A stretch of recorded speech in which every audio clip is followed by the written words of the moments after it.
Welcome to 1002, the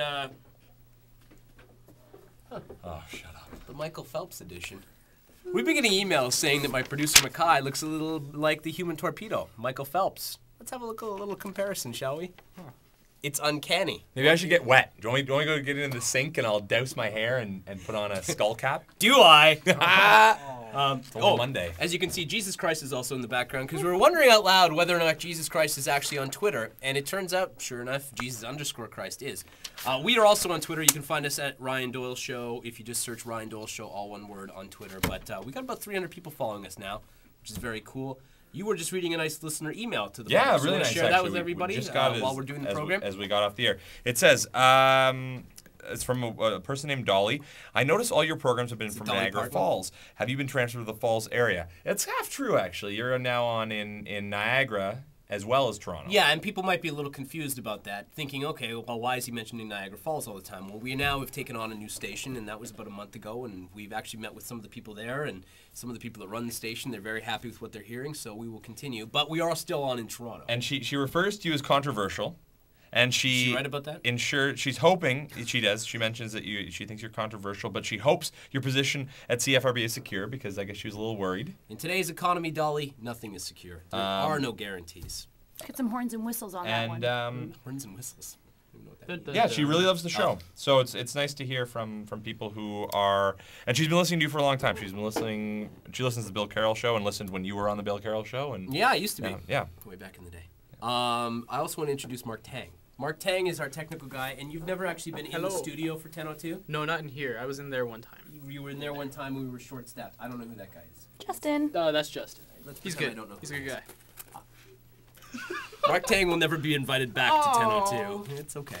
What else we got going on there, producer guy? Tomorrow, a couple things to throw at you. This should be fun. This is my favorite part of the night. Town beauty contest scrap because some people are saying it's sexist. That's so much for the topic. I just like the only two quotes that are pro beauty contest in this article are from the girl who won it last year and won tons of cash and a 17-year-old boy.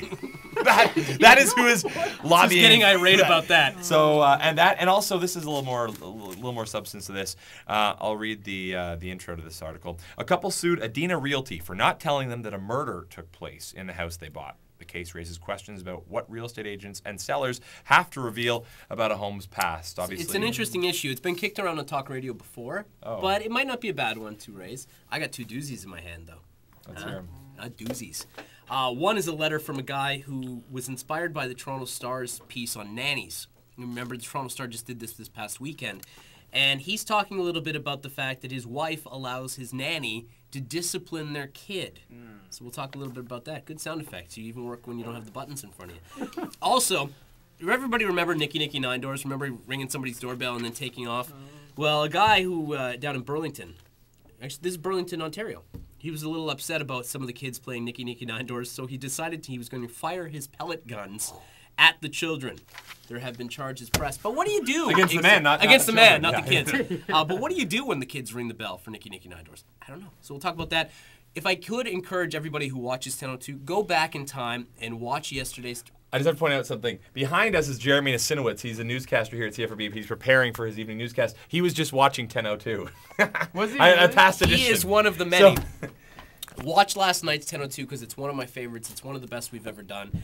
And I apologize profusely for not having it ready on take a page from Nasinowitz's book. You just love interrupting. Well, I have a lot of funny Reminds comments me of when tonight. I worked with Bill Carroll. Take a page from Nasinowitz's book and wait till you're at work so you can actually get paid for watching 1002 like Jeremy, young Jeremy. Yeah, who will no longer be a part of the company.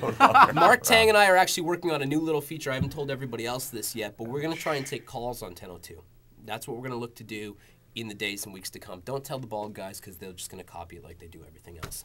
For now, it's 1002. He went there. I went there.